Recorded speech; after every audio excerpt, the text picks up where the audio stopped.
Are you ready? Are you shitty now? The Schein On Podcast. The Schein On Podcast. The Schein On Podcast, Season 5. All rise. The best, Jerry. The best. Let's go. We're going to pull back the curtain on the divorce process, the mistakes and the missteps. Can you still divorce in a healthy way? The conversation is as good as it gets. It's fun, insightful, tremendous guests. They're going to tell you it's fantastic. Topics that far too often many people shy away from. But not here on the Schein On Podcast.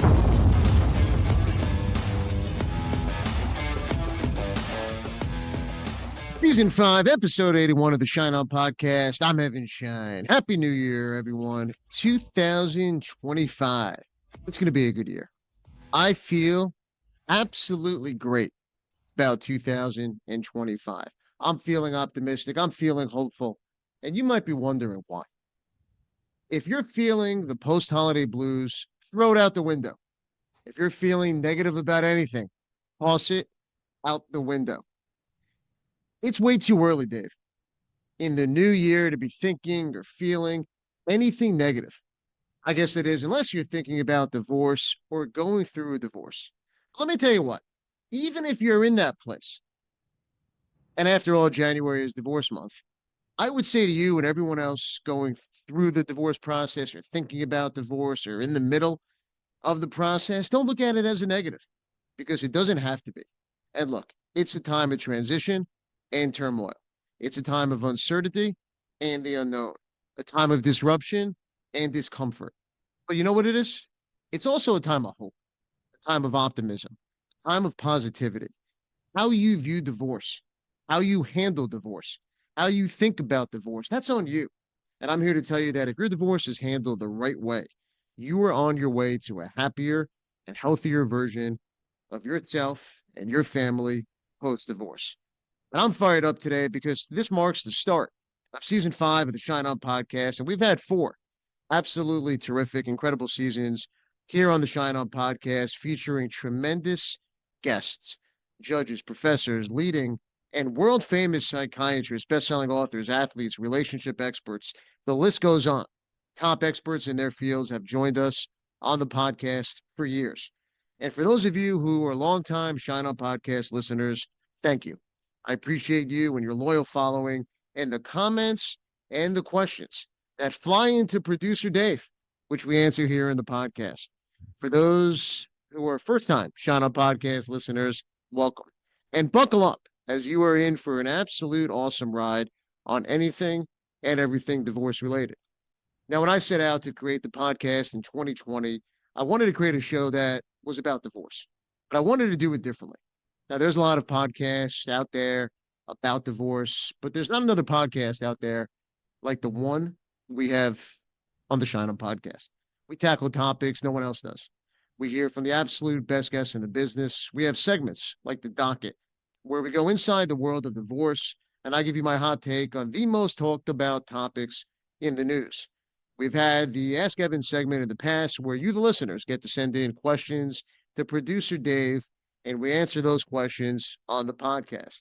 And for season 5, we are introducing a new segment to replace the Ask Evan. We have a new segment, Overrated, Underrated, and we have different segments that are going to rotate in and out on different episodes on season 5. And then there's producer Dave of the Boston Podcast 617. You know, they say Michael Jordan needed Pippen. John Stockton needed Karl Malone. Willis Reed needed Walt Frazier. David Robinson needed Tim Duncan. Magic needed Kareem Abdul-Jabbar. Let me add another duo here. Evan Schein and David Yans of the Boston Podcast Network, the guy who makes it all work, the guy who spends hours on the podcast and in the Schein On Podcast studio, researching topics, booking guests, creating segments. He's the sound. He does the music for the show. And as we kick off season 5, Dave, can you believe the run that we've had on the Schein On Podcast? What a run. Amazing variety of guests, amazing number of guests, amazing number of topics, moments, and we're just getting warmed up. I might be more of a Ed McMahon to your Carson or a Paul Schaefer to your David Letterman. I think that might be more appropriate. But Scottie Pippen, I'll take it. Hall of Famer. Thank you. Hall of Famer, that's right. And Dave, you might be warmed up, but I'm fired up to kick off season 5 of the podcast with a great leadoff hitter on the featured guest segment. She hails from Boston. And no, it's not Nomar Garcia Parra. It's not Carlton Fisk or David Ortiz, Pedro Martinez, Tom Brady. It's even better. Joining us is advice columnist and love letters advice columnist of the Boston Globe, Meredith Goldstein. And with the new year comes New Year's resolutions and goals. For the first docket of the season, let's fire it up. I'm going to give you our top 5 divorce and relationship nuggets for 2025. Let's do it. And now, let's see what's on the docket. All right, Evan. I can't wait to hear these. So let's go to resolution number 1. Item 1. Resolution 1, prioritize communication during divorce. Look, divorce doesn't have to mean a total breakdown in communication. Use neutral, constructive language when you're speaking with your ex, especially if children are involved. Find ways and find mechanisms to communicate in a healthy and positive way. Trust me, you're going to thank me later. Item 2. Understand the emotional and financial impact of divorce. Look, divorce is as much emotional as it is financial. Work with a therapist or a divorce coach to navigate the grief, the stress, and also work with a financial advisor. Understand the long-term impact of the choices you've made. You listen to the podcast, you've heard me say it, and I'll say it again for those first-time listeners. Divorce is a true team sport. Find the right team, right professionals, and you will find yourself navigating the divorce process in a much more healthy way. Item 3. Collaborate in co-parenting. Co-parenting successfully requires consistent communication and flexibility. When custody is an issue, create a co-parenting plan that works for both parties. Prioritize your children's emotional stability over personal conflicts. Item 4. Get organized early. It's that important, Dave. I'm going to say it again. Get organized early. Start 2025 by gathering important documents like financial records, tax returns, property information. Being prepared will save time and reduce stress during divorce proceedings. Nice. Item 5. Last but not least, embrace a healthy relationship with your legal team. Your attorney, your lawyer, is your partner through the process. Be honest, be responsive, be open to their expertise. This collaboration can make all the difference in achieving the best outcome for you and for your family. And there you have it. I hope you're taking notes, people. The 5 resolutions for the year. We have prepared a new segment, as you mentioned at the open of the show, Evan. Overrated, underrated.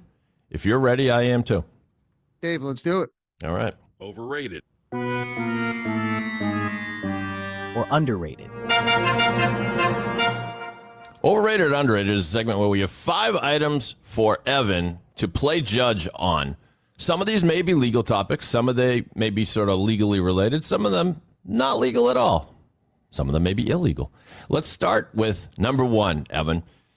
Proceedings, legal proceedings, conducted by Zoom. Now, of course, when the COVID came along, the Zoom era came along, and we know a lot of court proceedings have been done that way. At this point, Evan, court proceedings by Zoom, overrated or underrated? Dave, that answer is easy. Absolutely overrated. Look, it was a necessity during COVID. It was a necessity during the pandemic, but it's absolutely not a necessity now.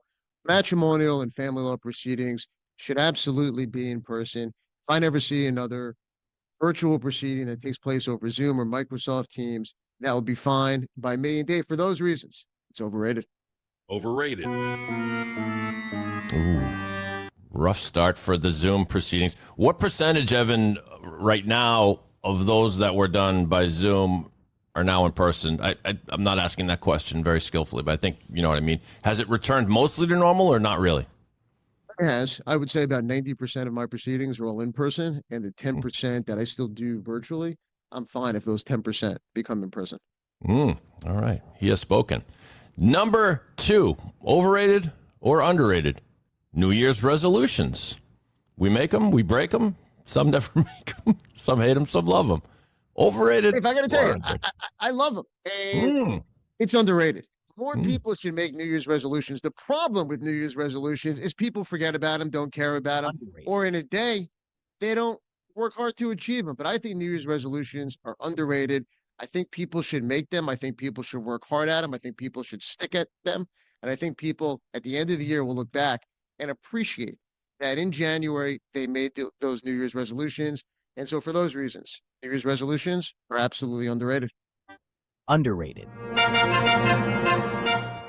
All right. What, do you have a personal one, Evan, that has nothing to do with being a lawyer? Sure. Every year, I like to, make certain resolutions, goals, for myself personally, professionally. One of the goals personally is I want to, I would say two, right? I want to travel a little bit more, which is often hard to do. And the other one is, to develop a pretty consistent, fitness, routine, which I'm looking forward to, incorporate different things. And I've always been an active, person. And, especially given what I do, it helps, And you got two young kids. Two young kids. Little ones. I don't know how you find the time is, so finding the time is always a challenge. But one of the goals this year was to be more consistent with it. I try to, my New Year's resolution is usually the same, and that's to connect with old friends and connect better with all friends and spend time with them. Spend time with the people you want to spend time with. I don't always follow through on it. So as a secondary resolutions, one is eat more cheese and two is watch more TV. And I usually keep those, actually. But we move on. Another legal topic here. The bar exam. Even I passed the bar exam, Evan. Many may not know. But it's the bane of the existence of every lawyer-to-be because you got to cram for that thing. Oh, man, is it a bear. The bar exam, overrated or underrated? Dave, I don't know how much time you have here to talk about this, but it is overrated. Look, no one cares if you can remember what the rule of perpetuities are. I probably didn't get that right in the bar exam, and I couldn't tell you what it is right now. Look, I get why the bar exam exists. You need to have an objective measure for people who pass and people who don't pass. But at the end of the day, to me, the bar exam is overrated. It suggests absolutely nothing on who you can be as an attorney. It suggests nothing on your work ethic, how hard you can work. It doesn't teach you anything. And it is not a measure of success with how successful in your career, in life, you will be. Again, I get why it exists, but if it was up to me, I would get rid of the bar exam, find any other way to, to deal with, attorneys who graduate law school and beginning their career. But no, the bar exam is not the answer. And for those reasons, it's overrated. Overrated. I would add to that, Evan, but I think you've said it all. It just forces people who want to become a lawyer to cram a ridiculous amount of information in their head over the course of a summer. It ruins your summer. That's another thing. And it is virtually no measure of what it's like to be. The medical profession is far from perfect, as we know. But the one thing they get right more than us, the lawyers, is that there's a stewardship. There's of course it's literally internship, right? You become an intern and you work and you observe surgeons. You have to do all that. No, for lawyers, you just take this horrible exam and then you can walk into court the next day, even if you have never set foot in one. All right, maybe take it a step further. You're spot on. You can pay hundreds of thousands of dollars, spend 3 years in law school, do fantastic internships, participate in your law school's clinic. And oh, by the way, if you're not a good test taker and you can't pass an exam, guess what? Despite all the money and all the time and all the effort and all the wonderful things you did in law school, no matter what it was, right? You can't practice law. There's something about that to me is missing the mark. The night before I took the bar exam in Boston, my favorite basketball player, Reggie Lewis, passed away, which made it the worst 48 hours in history. Come on. But I did pass the test. All right, we move on.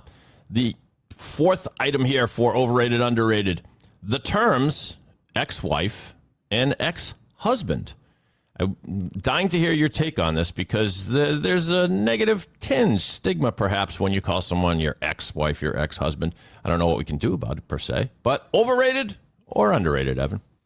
Absolutely overrated, Dave. Look, it is 2025. There's a lot of different words and different ways to describe your ex. When you say ex anything, there's a negative connotation to it. And at the end of the day, even referring to someone as an ex, when you're trying to co-parent, right? You're describing the person you're co-parenting with as your ex. It already starts, right, from a place of negativity. You can refer to someone as a co-parent. You can refer to someone even as a former spouse. Just take away calling someone ex-husband, ex-wife. It has a negative connotation. I don't like it. Get rid of it. For 2025, I don't want to see it. And for those reasons, it's overrated. Overrated. I agree.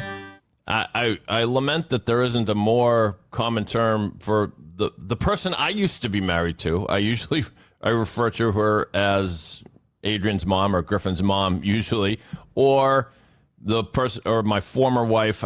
Sometimes I say that, but I knew someone who tried to pioneer the term husband, but there isn't really a corollary for the wife. Was wife. That doesn't fit. Anyway, we'll work on that. Did it go anywhere? Did it stick? Not that I know of, but maybe it's not dead yet. In some circles, maybe. We move on to the final item for overrated, underrated, the NFL playoffs. And I can say as we sit here, I know this. Neither Evan's beloved New York Football Giants or Dave's beloved New England Patriots will be participating in the playoffs. So with that in mind, and the spectacle and the pomp and circumstance of the NFL playoffs right on our doorstep, overrated or underrated? Underrated. Look, I have to tell you, Wild Card Weekend, which kicks off this Saturday, is absolutely underrated. The NFL playoffs are fantastic. If you're a sports fan, a football fan, or even if you're not a fan, right? Football playoffs are tremendous. My wife comes home the other day and says, Evan, we have dinner with two other couples. I said, what's the date? She tells me this Saturday. I said, Jessica, it's Wild Card Weekend. Who makes plans to go out on Wild Card Weekend? I don't, but obviously she did. So I think those plans have now been changed to going to somebody's house and watching the game, and ordering in food instead of going out to dinner. But I got to tell you, it's a great weekend of football, great weekend of sports. It's a great weekend of drama and reality. Hearts are going to be broken. The winners are going to go on. It is a tremendous weekend altogether. And Dave, for those reasons, the NFL wildcard weekend and the NFL playoffs are underrated. Underrated. Good to end on a high note. I agree completely. There's no sport like football. There's nothing like the NFL playoffs. It's probably the only sport in which it's appointment TV, no matter who your team is. Baseball playoffs are great. There's drama attached, but I don't watch every game. NBA playoffs, there are too many games, especially too many rounds.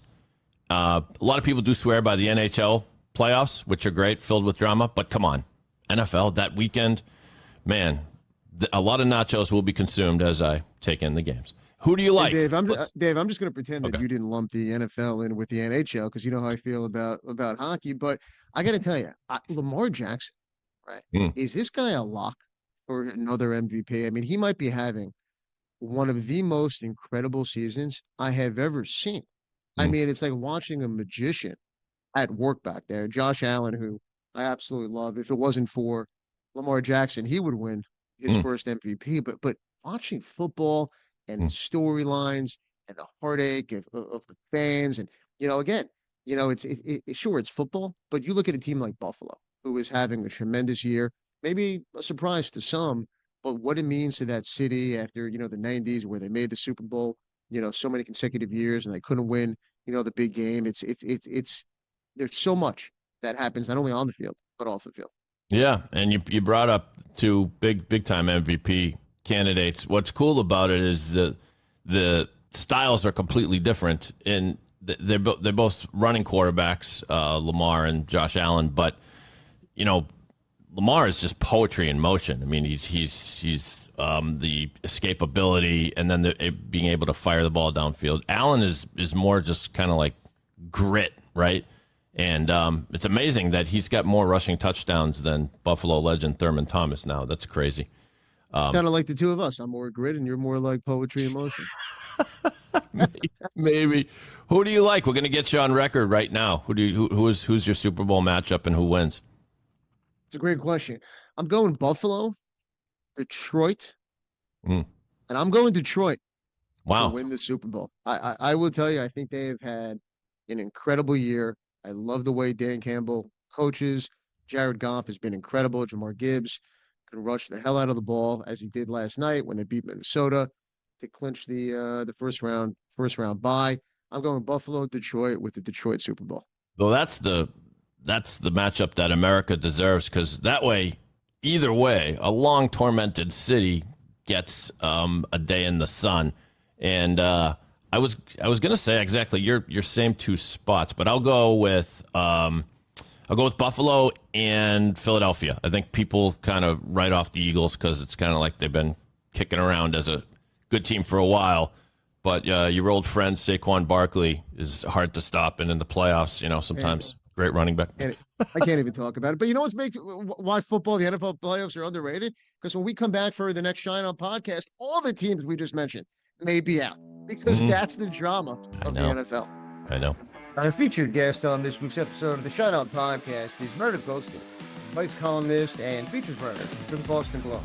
Our absolute most read vice column, Love Letters, has been running for more than a decade. She also hosts the popular Love Letters podcast. Meredith, it's great to have you with us. Welcome to the podcast. Having me. Of course, and I got to tell you, your column, Love Letters, it's been our go-to for people seeking relationship advice for years. What's the most surprising or memorable letter that you've received? God. I mean, listen, the memorable ones to me are the ones that aren't surprising. And I know that's a boring answer, but like I think the most important letter I get are the people who just got dumped. So like they're typical and they are universal, but they are so important in that way because I think some of the hardest things to deal with involve rejection. So when other people tell you they're miserable, you're like, oh, it's not just me. So yeah, we do have some wild and far out letters every now and then, but like those are not the ones that excite me. The ones where I get somebody like truly in the middle of a breakup, I'm like, oh, this is a public service. Like you're going to help all of us by telling us how horrible you feel. So when you get a letter like the one you just described, how do you balance your response between the journalism side of your background and also balancing it and responding to something so incredibly personal and deep that somebody's going through? I mean, the journalism part of my background tells me not to do this at all in some ways, right? Because like I am at 47, I'm old enough to have come from a time in journalism where there wasn't much, we didn't lead with personality in that era as much as we do now. So often now, like the people we're following more people than we are following organizations. So it tells me to take myself out of it. But there is such a long history of journalists becoming advice columnists. And I think for me, the biggest thing is not to project, right? Like I have certainly been dumped, but that doesn't mean I would feel the same as this person.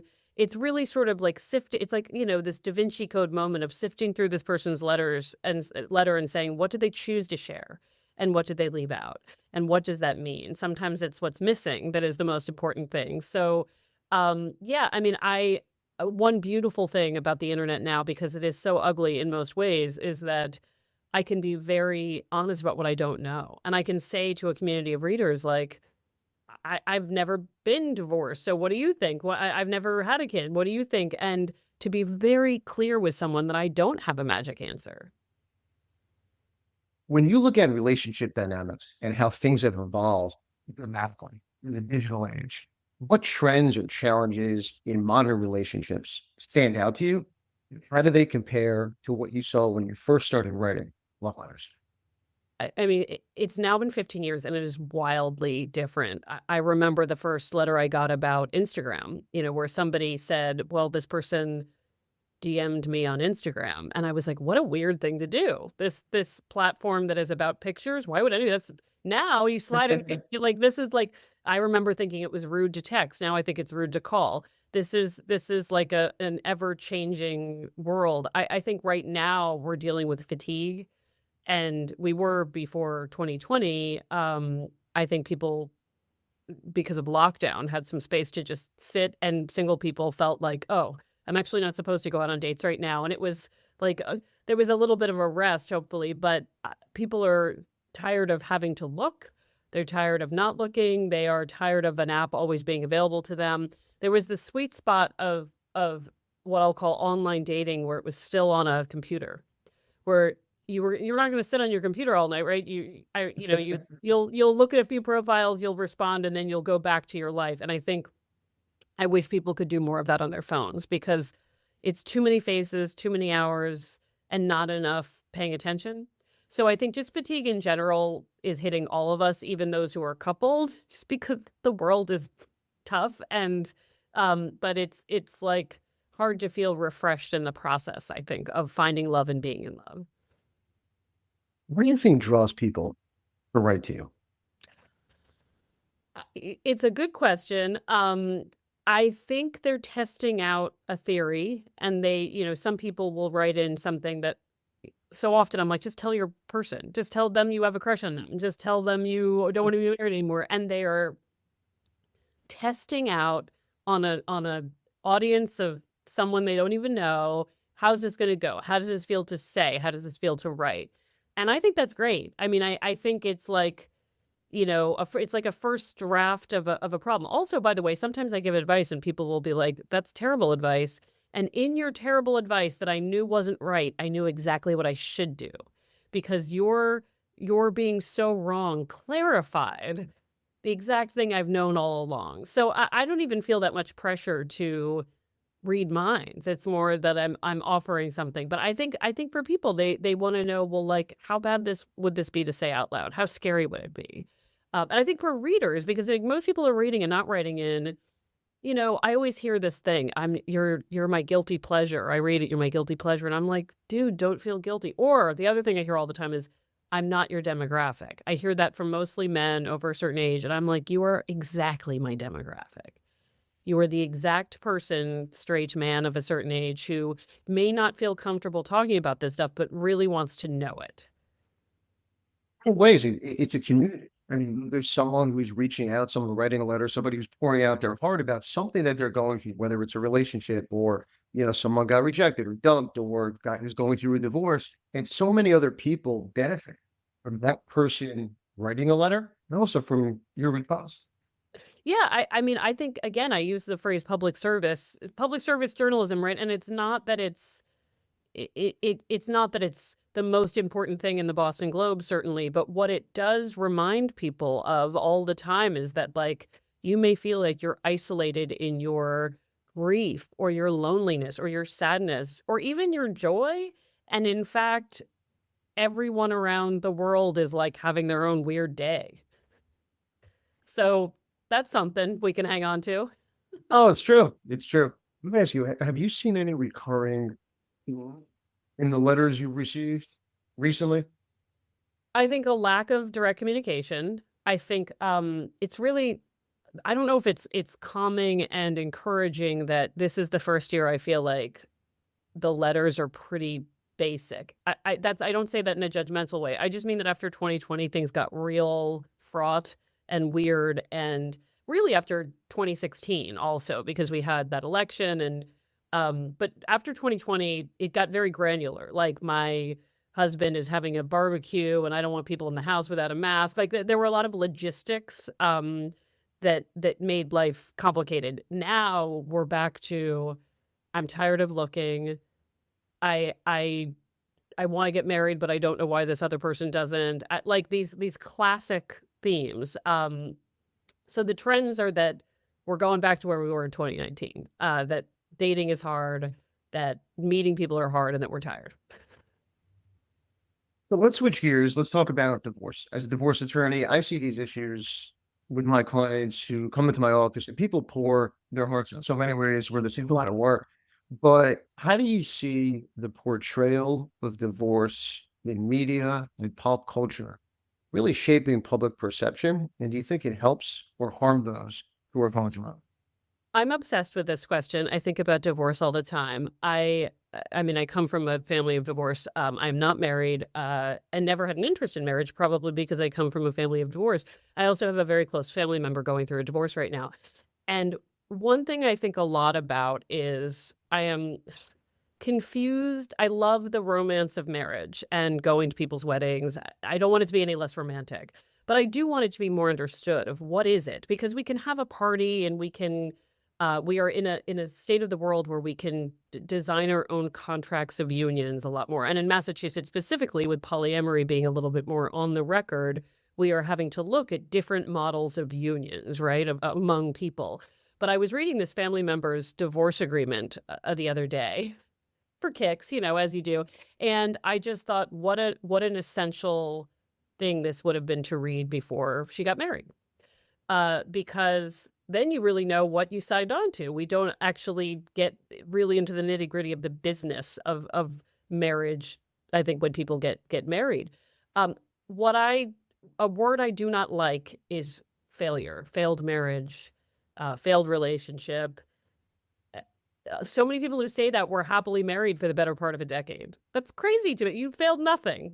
So Well, that's exactly, and I've had this conversation where, look, you could be married 20 years and you get divorced, but yet you raise 2 or 3 kids, they're in college, they're successful, and you loved each other, or whatever it was. And guess what? In your 60s or 70s, you both decided you wanted different things. I'm with you. That's not a failure. That's a success. People are living longer, right? People want different things. And you're hearing a lot about the great divorce and people in their 60s liberating, but it makes sense. But I think as a society, there has definitely been an evolution, but I don't think we're fully there yet in terms of embracing that, you know what, how you define marriage, right? It really does need to change, and looking at it in a much more positive light as opposed to what you said. I thought, yeah, I think it's really unfortunate that there's a shame and embarrassment, and I get that there's a sadness and a grief, but it's also like this goes with like human nature of fearing change, and I fear it too. I don't want, I don't like it when other people I like tell me they're breaking up, because I want things to be frozen so that I don't have to deal with the fluidity that is so natural in life. And I think if we talked about it more honestly and I think there's also a gender piece of it too, which is that I think for a lot of women who grew up in certain households, they think I am now this age, and where does that put me in the world, right? And that I don't like either.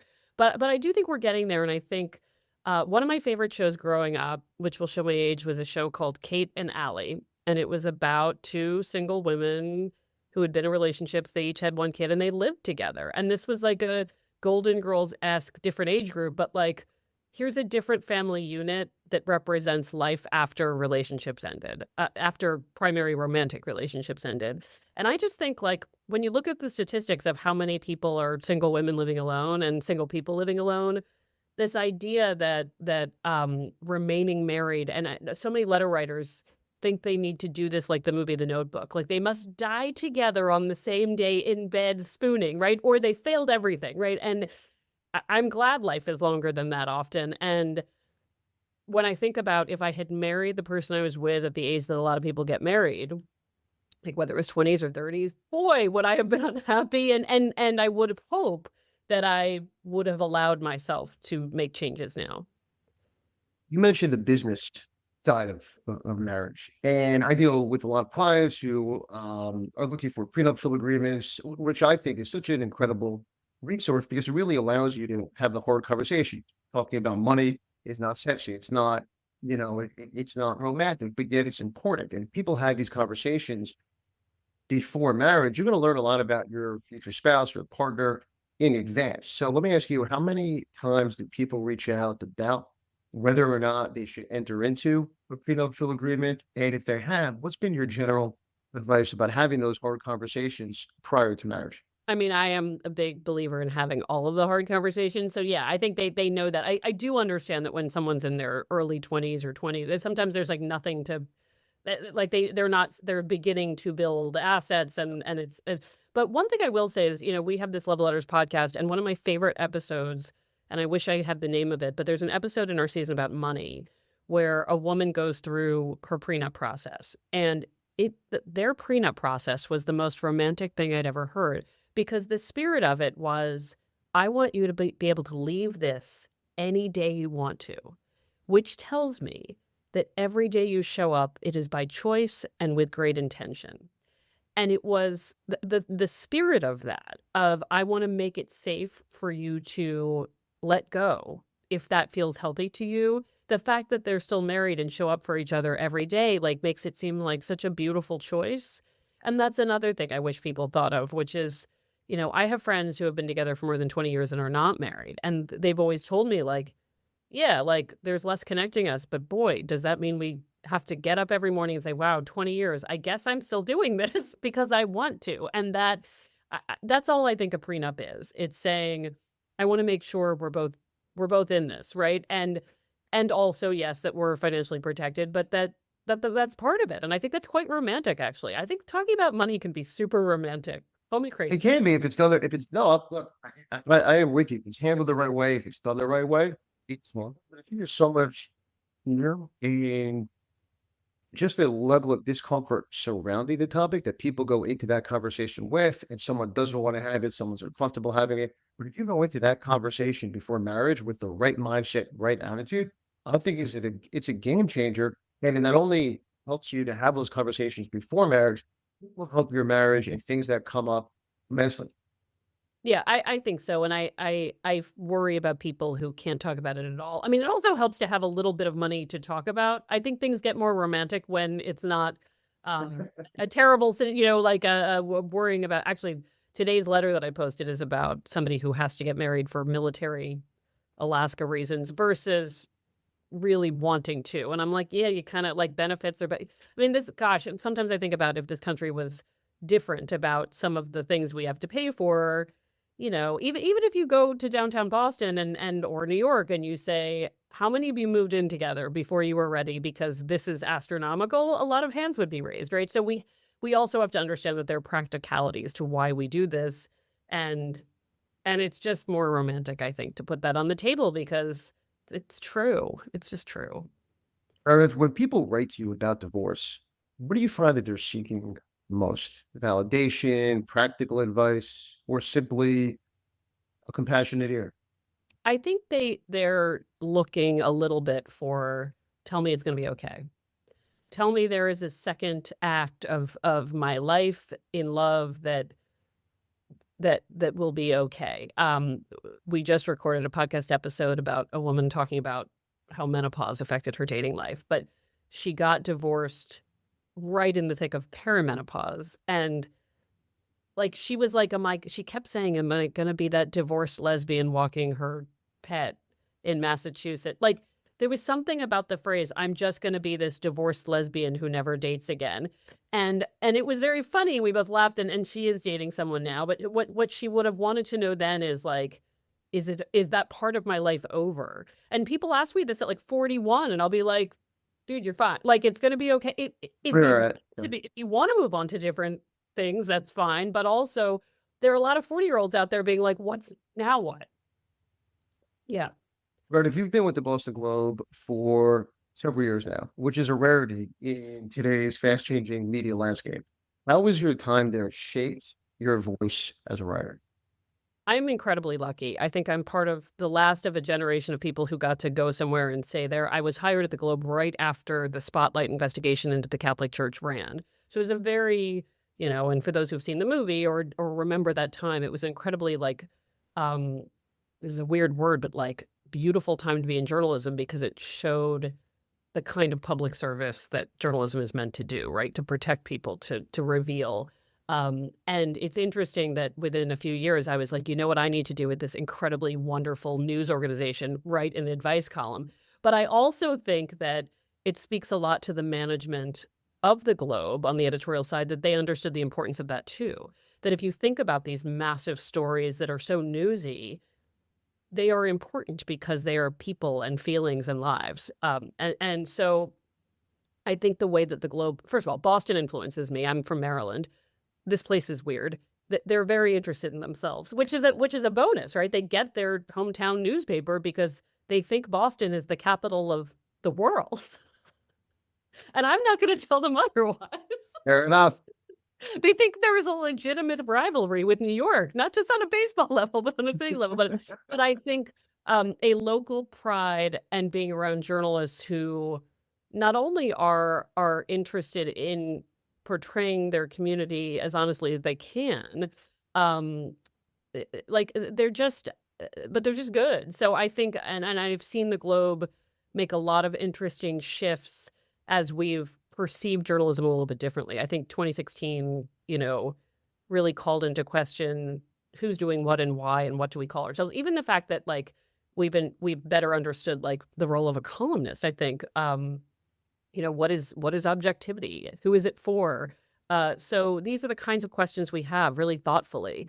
And I'm sure there are other places that are the same, but I will say that I am continuously like just grateful to be at the Globe, a mid-size, what feels like a community newspaper that and media organization that really cares about its community. So yeah, but I do think the love problems, and when I know I get a local letter versus like another, I mean, weather affects romance here, and maybe in New York too, but whether it's like religion, class background, weather could cancel 1,000 dates in this. So If the Red Sox also have a good year and they go to the playoffs at the World Series, I'm sure that affects dating life too. And I don't think it's, it does. And I do not think, as much as New Yorkers are so passionate about their teams, they've got other stuff going on too. I have multiple ex-boyfriends who are Red Sox fans, and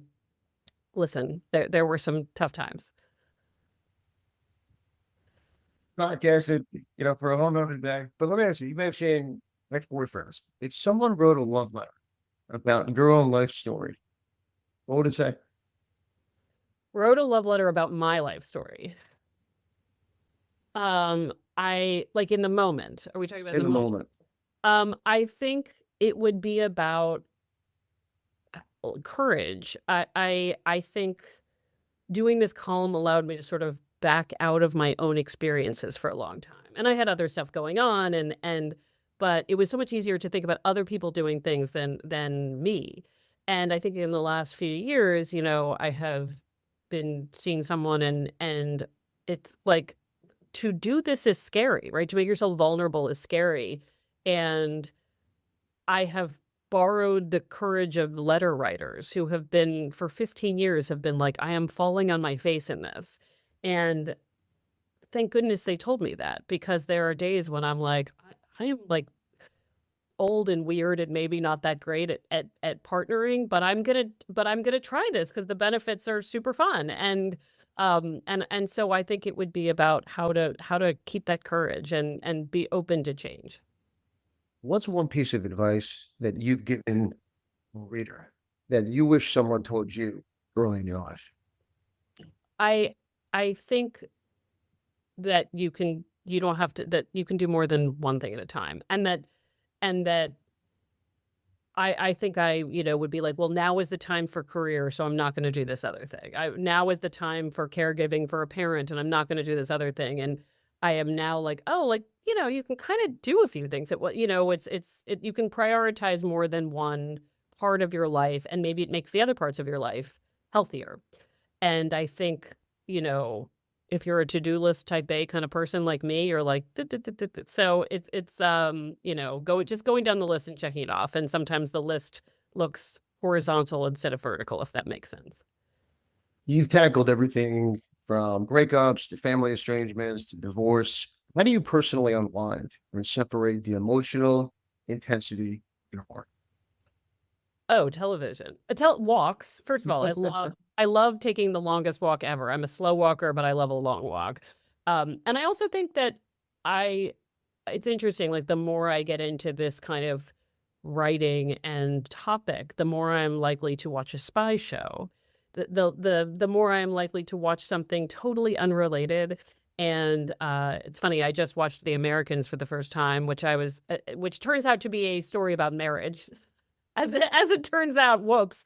But I do like to pursue like just like ingesting stories that are in other worlds. So I think that gives me a little bit of space.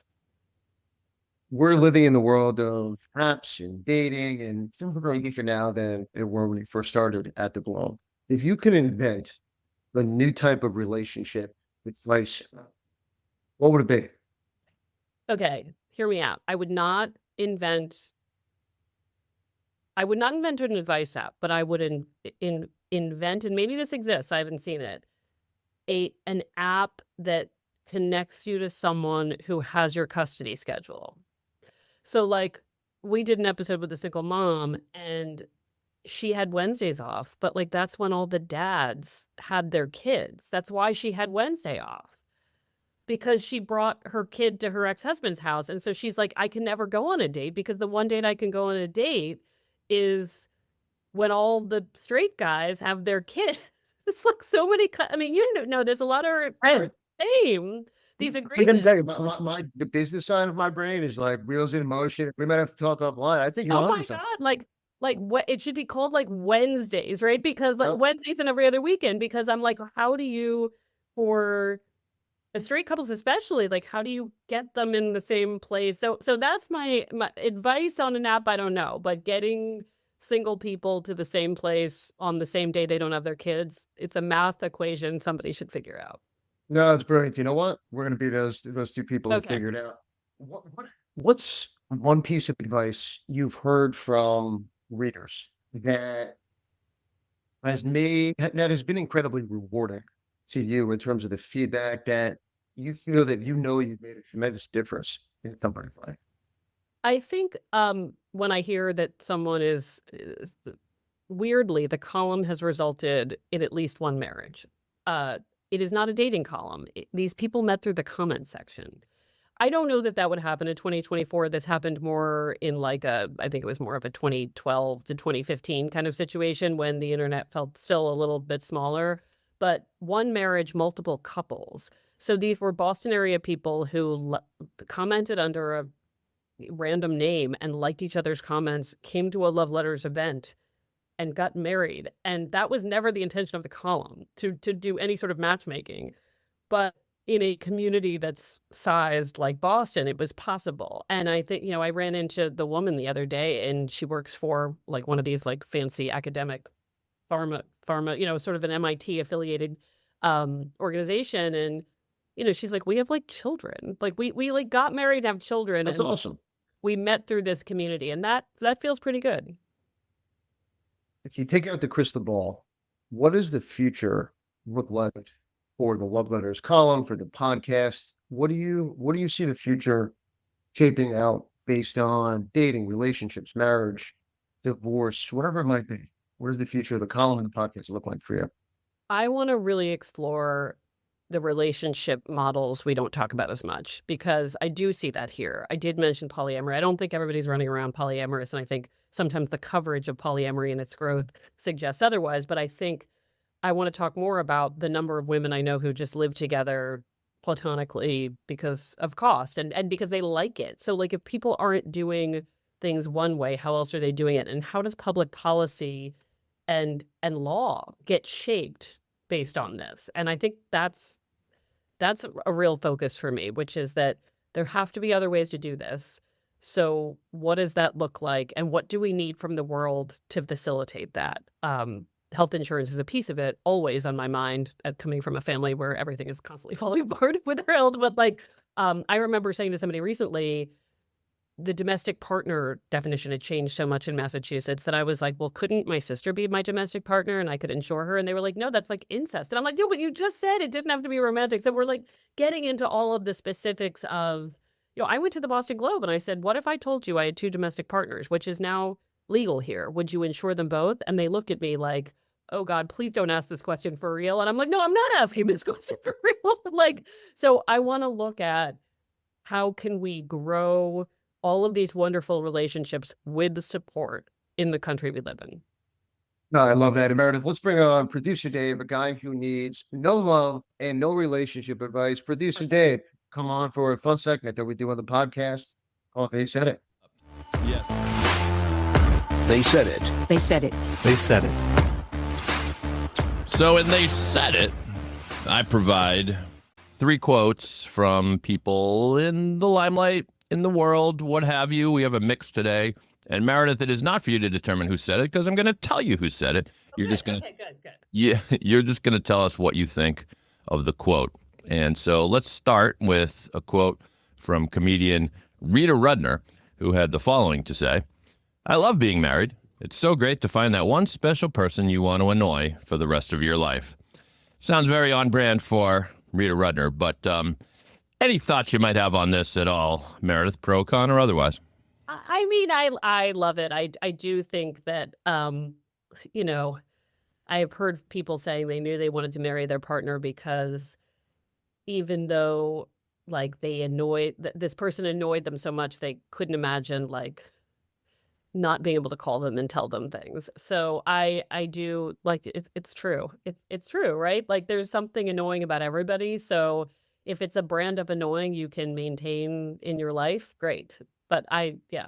And you can almost see there's cynicism there, but there's a little bit of love in there too. You know, I love to annoy you, and hopefully the husband is saying, "I wouldn't have it any other way, honey." Yeah, there's honesty there.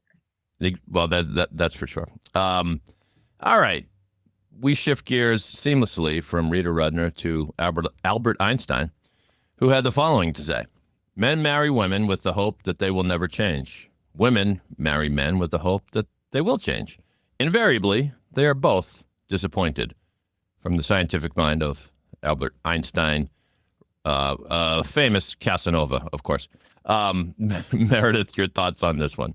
I mean, I don't love it. Listen, there is some truth in all of it, and I do think, what this sounds like my heteronormative like bells are going off of like women do this and men do that, and frankly, like, there are a lot of women out there who are with men who they hope will never change also these days. So, and they will too, right? So I don't know. I don't know if this totally flies. It's a good one-liner, but I'm gonna have to say my thoughts make me Disagree. Disagree. I'm smarter than I have been on this one. It doesn't work anymore.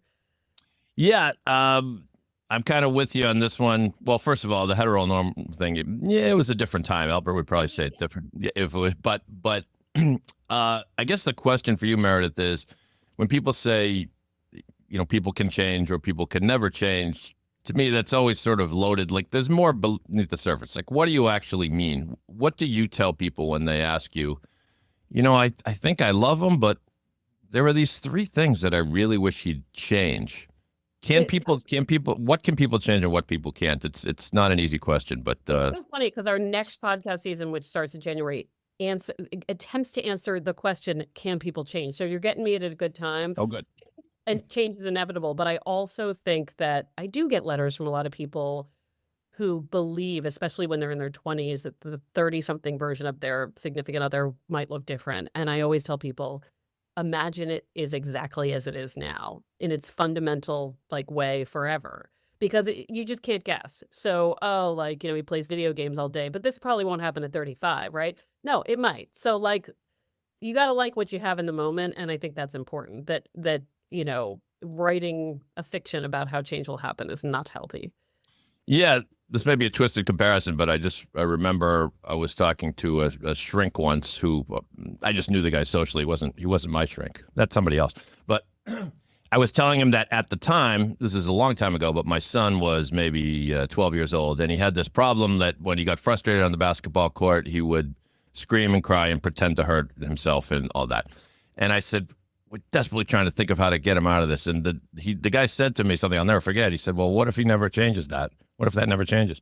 And it was a good question. It wasn't it was a good answer. There wasn't the answer I wanted to hear necessarily, but it's almost like maybe you got to be prepared to work around stuff just as much as you are to change stuff. Because I think habits can change. Some things can change, but not everything for sure. And you can't count on it.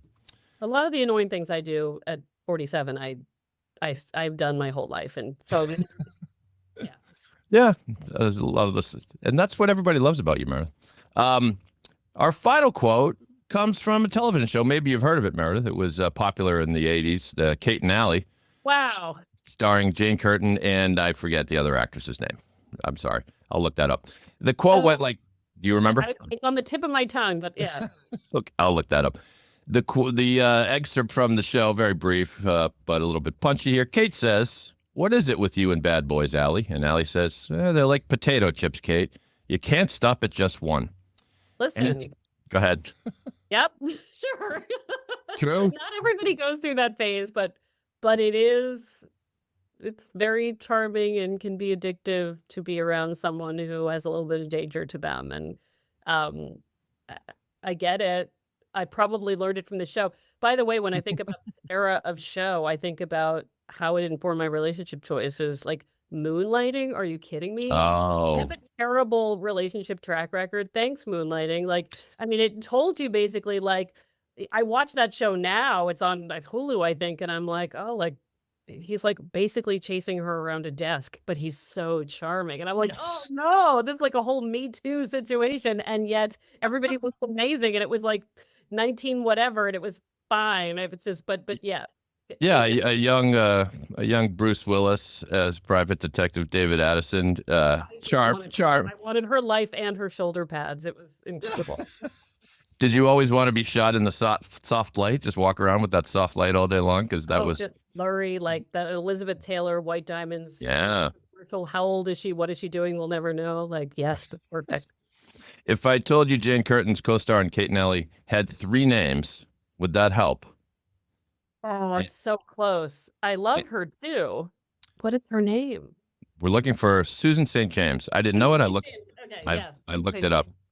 But that's a show that I'm glad you brought it up because it's spot on topics as to what you deal with every day. Kind of forgotten, Kate and Allie. You know, it's so Gen X-y and it's so often forgotten. But for me, I was about to have divorced parents. Like it was such a beautiful show about what that life can be. Well, excellent. We think you aced. They said it, Meredith, and we have a box set of Betamax version of Kate and Allie as a party gift for you. Thank you. Very useful. And back to you, Evan, to wrap things up. Hey, that was awesome. And Meredith, I got to tell you, this was an absolute blast. I want to thank you for coming on the podcast. Your column, Love Letters, an absolute must read. The community that you've built through the column has been tremendous. And your podcast that you mentioned, we're excited for the upcoming season. Tell us a little bit about what to expect. So we're trying to answer this question, like, can people change? And we know that there are many answers to this question, but people are going through their individual stories about how they evolved. And it starts with a woman in New York who was stuck in anxiety, which affected all of her relationships. And then she takes a clown class and everything changes. Like even she believes the structure of her brain, like it just rewired her. So it is a very New York story. It is a great performance story. She's an absolute like wonderful storyteller. But the whole season, and there's some good divorce stories in there too. But how do we change? It's all over the map with these stories. But I'm very grateful. We have people who get very intimate on this season. So it starts the 14th of January. Yes, again, for everyone listening, should tune into Meredith's podcast. I know I can't wait. And Meredith, again, this was a blast. Thank you for coming on. Thank you for having me. Season 5, episode 81 of the Shine On podcast. That was fantastic. Meredith Goldstein of the Boston Globe. She was tremendous. I got to tell you, 2025, New Year's resolutions, New Year's goals. Don't forget to set yours. Set them, stick to them, and thank me at the end of the year because you know what? They're important. And 2025 is going to bring a lot of new things, not only for you personally and maybe professionally, but here on the Shine On podcast, we have some great new segments, overrated, underrated, and some other things we're going to sprinkle in to the mix. Thank you to all the listeners. And Dave, what a show. How great was Meredith? Meredith was tremendous. And I love love letters. I've been following her for a while in Boston. Great to have her on the show. Great way to kick it off, man. No, that was a great find. And Dave, thank you for, setting that up. And to all listeners, thank you. You can listen to the podcast wherever you get your podcasts in Pod 617 Boston Podcast Network. I'm Evan Schein, and I'll talk to you again real soon.